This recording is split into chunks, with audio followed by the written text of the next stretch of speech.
Well, hello, everyone, and welcome to the BlueGamer Bluecast morning show. Excuse me. I think I'm still waking up. My name is Adam Blue, 30 plus year veteran in the video game playing business.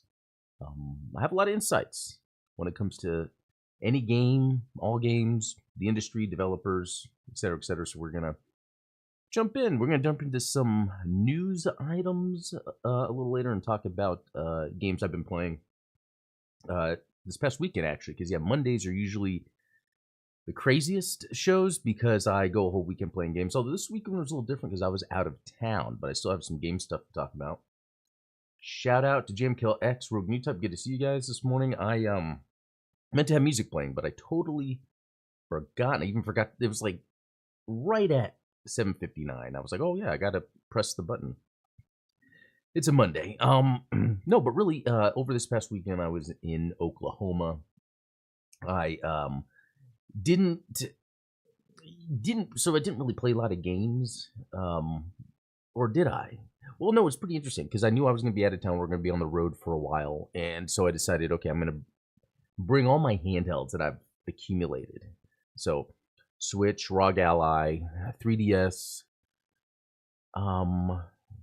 and then the RG35XXH from Ann Bernick, and then my Android with the GameSir G7 Odyssey Galileo. Oh man, there's so many names for these things. Anyway, but at the end of the day, the handheld I used the most was actually the ROG Ally, and I think it was just because how it's all in one with everything. It's just Windows. I can turn it on. It has all my games. 8-inch OLED screen. I mean, the ROG Ally is just a great system to play on. The only problem is the controls aren't the best. They're good enough though, but they're not the best. In and it's interesting because like I remember I was harping on the Legion Go for having removable controllers, but now I think that's the best if you could customize and put your own on. Anyway, so what I was playing then was because I had I was telling you guys I had beat Harmony of Dissonance. In fact, let me pull up that Exophase website. So I had beaten the wow, how far back was that? Last played Harmony of Dissonance finally. Oh, there we go. On the 25th, really. And that's I got the Maxim mode finished. Okay, and then since then a few things I played. Midnight Hatter told me about this Frozen game. I wanted a game to play with my wife, and yeah, that was actually pretty fun. That was a good one to play on the TV. V Rising, I haven't played that since the 30th, but yeah, that's been fun. And it was funny. So there's this Tiny Toons Adventures Buster Bust Loose, and I just remember vividly playing that on the Super Nintendo, back in '93 when I was temporarily living in San Jose, California, and yeah, I just remember that, and it's still very well done. Like they could release that today, and even graphics wise, it just looks like a good game. Then there's Lords of the Fallen. So this just got on the Game Pass. What this is this is a Souls-like, but it's not made by the original Lords of the Fallen team. The first game was called Lords of the Fallen, and they're really just calling the second one Lords of the Fallen. So my main thing when playing Lords of the Fallen, because it's a Souls-like, and I like Souls-likes, but I'm not interested in playing a Souls-like when it's really just trying to be a Souls-like and not be its own thing. First Lords of the Fallen wasn't interesting enough for me to go through, but that developer went on to make the Surge and the Surge 2, and I totally played through those games. Swords of the Fallen, different developer. From starting off, I played very little at the beginning. Oh, it even says 10 minutes. One, graphics were great. Two, the controls were perfect. It might even have been a little faster than most Souls-like, so almost making it a little easier. And even just knowing how Souls-likes play at the beginning, I was just trashing the enemies as what so I don't know if that means it's an easy game or it's just, I've played Souls games, so much that sorry, I have my water right here to hydrate me. Okay, but here's the interesting thing. When I was playing Lords of the Fallen, I was actually playing it on the ROG Ally with xCloud on Wi-Fi on this Airbnb, and it played flawlessly. I was stunned. I've seen xCloud do okay before, but this was next level. I don't know how much it has to do with playing it on a handheld versus if I was trying to stream it to my PC or a phone, which will push higher resolutions. Like, I really don't know how that works. But I will just say xCloud played perfectly. I had no complaints. It launched right away. I was able to play. It was amazing. Um Castlevania Aria of Sorrow.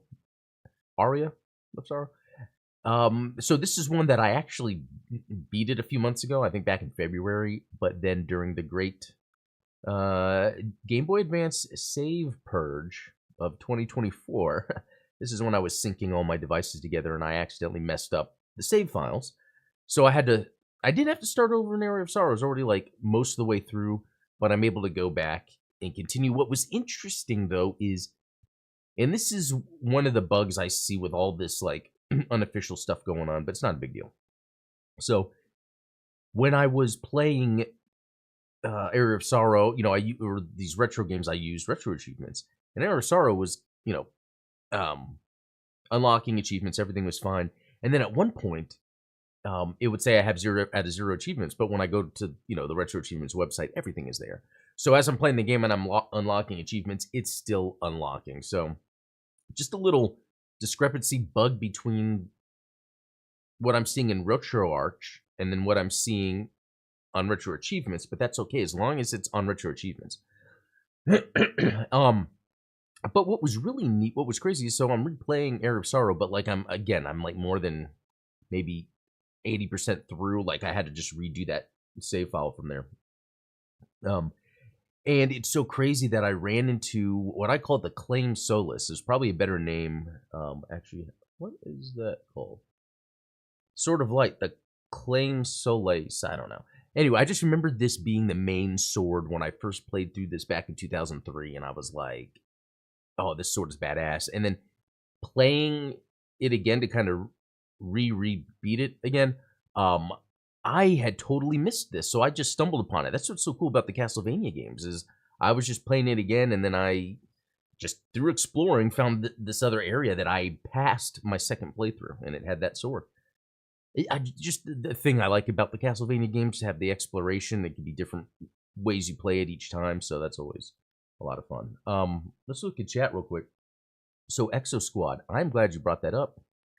I did play the Exo Squad game on Genesis, and it's not good. It's not bad. It's more of like proof of concept of what would a side-scrolling brawler be like with Exo Squad? What would a space harrier like be with Exo Squad? That's kind of what they went, and you just switch between those levels and characters. It's super basic. I think for the time, it does exactly what it's supposed to do, but today it doesn't. So next gen Exo Squad game, yeah. Let's see.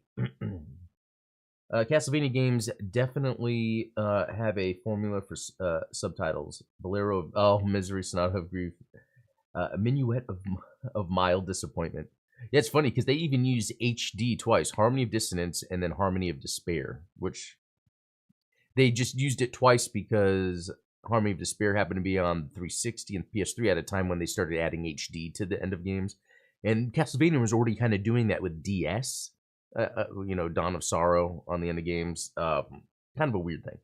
GMKLX saying it's pronounced Clome Soleus. Thank you. That's crazy that you knew that. That's awesome. You guys know a lot of this stuff. That's awesome. Okay. So yeah, when it comes to what I have been playing, that's about it. I might play some more Lords of the Fallen just because I really like the way the controls felt, and just thinking how easy I was able to just cloud stream it, so I could play it anywhere. Yeah. Okay, so we're gonna go to news, but what was some other stuff I wanted to look at real quick? Well, I saw this. No video game should be longer than 12 hours.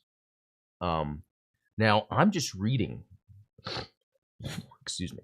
I'm just reading the title, not even the article. So who knows? Don't make any single player games last longer than 12 hours. I'm not saying we should make that the law, but publishers and developers need to get together and agree that things are out of control. And to a point that makes sense, but I don't think this needs to be the case with every game. Like I'm playing Dragon's Dogma, action adventure single player game. I forgot how far I'm into that game. And I'm just taking a break. Kind of, I beat it, but I want to take a break to do the other content. I mean, Souls games. So, and those are single player. So it's kind of weird to make that take. But I would say if your game isn't an exploration based game, and I mean in terms of like if you're playing a game and you explore it, but the game is telling you where to go and what to do at all times, I can see, yeah, don't make it longer than 12 hours because then it's just becoming a checklist game, and checklists are fine, but not if it's too big. I don't know. Just my thought on that. So yeah, interesting take here when it comes to games. Let's see. This is Game Central published. Oh, it's a readers feature, so I guess these readers are okay. So that's kind of cool to talk about. I do agree that some games don't need to be as long as they are, like Assassin's Creed games. All right. So this is Los Angeles time, so I'm not taking this too seriously. This makes me laugh. Neil Druckmann, philosopher, gamer behind The Last of Us. And it's really this like piece on how this guy changed gaming and you know, it's like it's almost triggering for me because I wouldn't say change gaming. They just did a good job of making this is all it takes. A game just needs to be so highly produced to a point that the general audience will take it serious. And Last of Us, you know, no offense to it, was devoid of multiple mechanics and deep gameplay systems. It was a very basic third person game. So this really doesn't do anything. I think there was another quote about it. Blah blah blah. You know, I could be stalling trying to find what I was seeing. But basically, it's interesting because then when this got made as a TV show, I watched some of it and I was like, oh yeah, this works perfectly as a TV show. But at the same time, I didn't like the game because the game just played more like a TV show. And I remember sitting there. My wife was even watching me. I was playing Last of Us, watching it. It was riveting. We get to the end and it just ends. And it was just like, I don't know. It just didn't do anything for me. So I never bothered with the sequel. It's because this is at the height of PlayStation prestige or games in general being highly produced with amazing graphics and acting, and it takes away from the core of what makes a game a game. So we have people. So then we had this short but not long period where where developers are trying to just make these sort of third person, highly produced games where it's like you're focused. And even God of War did that to a degree, which is interesting. And you know, Sony even realized that doesn't work. You can't just make a game like that. It's another example of The Last of Us was a specific thing. It's like, how do we make... It's like making modern prestige television as a video game. So for me, I don't think it does anything for gaming. And I played this and beat it. But it didn't change the way I approach video games, what I want out of video games. In fact, it showed me that I want a game's if a game is going to the gameplay is going to revolve around the story, I want its story to respect my time. I don't think Last of Us did. And I know it might not be everyone's opinion, but by the time the game was over, I was like, that's it. So that's that. Okay. Okay, 10 video games releasing in June 2024. I like to look at this from time to time, you know, to prepare myself for exactly this, Elden Ring Shadow of the Erdtree. I mean, that's mainly what I'm going to be playing. That's June 21st. Still Wakes the Deep looks interesting. You know, acclaimed creator of Amnesia. Everybody's gone to Raptor Dear Esther. So it's kind of like one of those. It's like specifically made to be one of those more walking simulator types. You never know, it could have a little more gameplay in here. Oh, V Rising is getting a PS5 port. So I guess if you have a PS5 and you've been interested in this game, you should check it out. Destiny 2: The Final Shape. I will not be trying that. Songs of Silence. A fantasy 4X strategy game. Pretty neat. I don't see myself playing it, but that looks cool. It looks cool. It's got cards. It has bright colors to it. That actually looks pretty neat. Songs of Silence. Okay, let's remember that. All right, Super Monkey Ball, Banana Rumble. I mean, why not? That could be fun. Killer Clowns from Outer Space. It's one of those asymmetric survivable games. Probably won't play it. Luigi's Mansion 2 HD. I did play this game, and I forgot if I beat it. Because that was 3DS, wasn't it? And yeah, I remember playing it a lot. Okay. Because yeah, now it's going to be ported to Switch. Shin Megami Tensei. Never played those until then. I mean, it almost looks like a story-driven game, but okay, yeah, it kind of is. Yeah, not my type of thing, but art style's cool. Okay, honorable mentions: Elder Scrolls, Slime Rancher, Five Nights at Freddy's, Thalassa, Star Wars Hunters, Chia. That's a pretty fun game. It's like an open world, but like cozy. Monster Hunter Stories, Wanderer, Garage, Blood, Neo, Sprint. Okay, nothing too crazy, but I mean, Elden Ring is really what I am going to be playing. All right, so let's jump into news, shall we? Asus ROG Ally X is official. Pre-orders are now live. So yeah, this over the weekend made the rounds of like all the typical PC YouTuber coverage people or retro handheld enthusiasts would be showing off stuff of this new ROG Ally X. It doesn't have too many differences, and they've even stated this. It's not supposed to be the next ROG Ally. It's just kind of an updated version of the first one. The main thing is the bigger battery, which is awesome. But I'm not getting it because the one, I'm not going to be just throwing money around like that. But two, I have the ROG Ally, and I think the controls are just okay. So it's hard for me to spend money now that I know. When it comes to a handheld, like what are the controls like? That's why I said earlier about the Lenovo Legion Go. I kind of like the way that went about things, where you can remove the controllers, maybe get some updated ones on there. But it's cool. I love the direction the industry's going with these handhelds. Let's see. Some more Last of Us news. A lot. Modding platform Helix. Not so sure about that. Summer Game Showcase. What to watch and when? Oh, let's look at this real quick. Because that's around the corner, right? All this. Okay, it starts Thursday, so that is around the corner. Thursday, June 6th. Friday. So we can expect by Friday's show, I mean, Guerrilla Collective, there might not be too much to talk about, but. And then IGN Live, that's all weekend. And then Summer Game Fest, Xbox Showcase, PC Gaming. So through the 10th, that's going to be a lot of cool stuff. Looking forward to that, see what gets announced, especially the Xbox Showcase. We had the PlayStation Direct, which I talked about last week, which I thought was great. PlayStation did a good job showing off some cool games. So now it's Xbox. And Ubisoft, so that's cool. Let's see what else is going on. Oh, Tomb Raider animated series makes sense. Oh, John Romero's autobiography. That seems like that would be worth a read.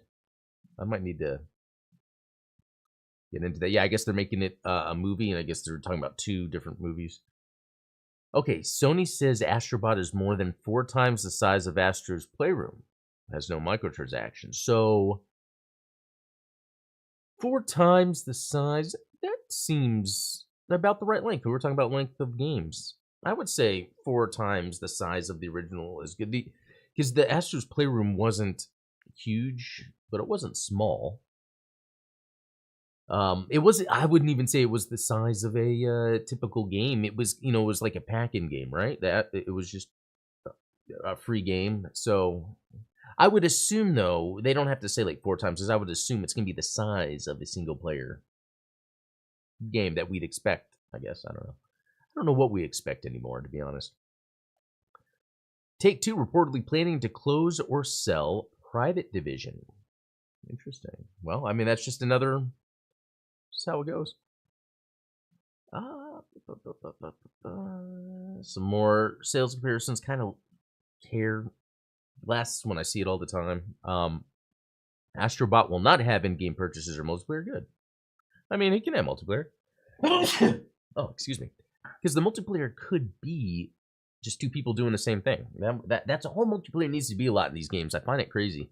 I forget which game it was that came out one time. And I remember this was like 14, 15 years ago when developers were trying to figure out how to do multiplayer. And I'm playing this single-player game. And I'm like, all you have to do is have another person that I can play with. And it would be just perfectly awesome.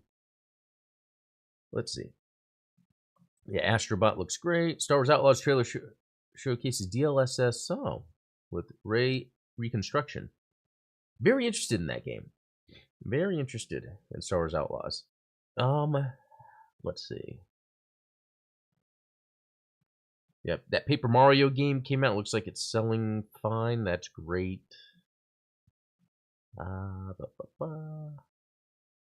That's about it. Not too much. Yeah, not too much going on. I remember this news article from last week. Yeah, so that's about it. Not too much craziness going on. Not even with me, I guess. I was out of town, just played a little bit.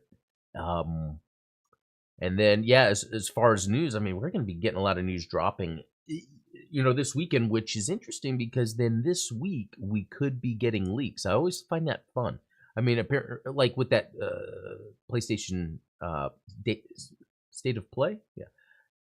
They leaked the games that would be shown beforehand, and I talked about it on here, and they were pretty much spot on with it. So it would be interesting to see what trickles out in the meantime. Rogue New Type, I never knew what Astro Playroom was, never clicked on it on my PS browser. Yeah, they did a bad job, like, promoting or hyping the game. It's pretty much Sony's answer to Mario, the PlayStation Mario. Yeah, Astro's Playroom was made to show off the controller, ended up being a great PlayStation. Yeah, that's a good way to put it, too, because the idea was show off what the DualSense can do. And then, so while you're doing that, it's kind of like celebrating, PlayStation. But it's like, okay, wait a minute, but this is fun. This should be bigger. And I do like the DualSense, even though it's not my preferred feeling of comfort when I'm holding a controller. The D-pad's great, the buttons are great, all of it is great, except it's just the shape of it is a little odd. And I'm not a fan of the does it show up here? The sharp kind of angles. You can see there's like this lip that goes around, and then so just over time playing, sometimes you're jutting into the lip, and then it gets annoying. I mean, that's kind of a minor gripe, but when I'm so used to playing on so many different controllers, like I can tell when something gets uncomfortable. And again, as we're moving into the future and gaming is just super accessible, I think the main thing then is going to be, what is the controller you're using? Not what platform you're using, not what TV, this, that. It could be anything. It's going to be, how are you interacting? I think there's still room there to modernize, unionize, revolutionize. I don't know. We'll see. Anyway, I think that's it for today's show. That was a lot of fun. Yeah, thanks for everyone in the chat. It's always making it a good time. But yeah, we'll talk again tomorrow. See y'all later.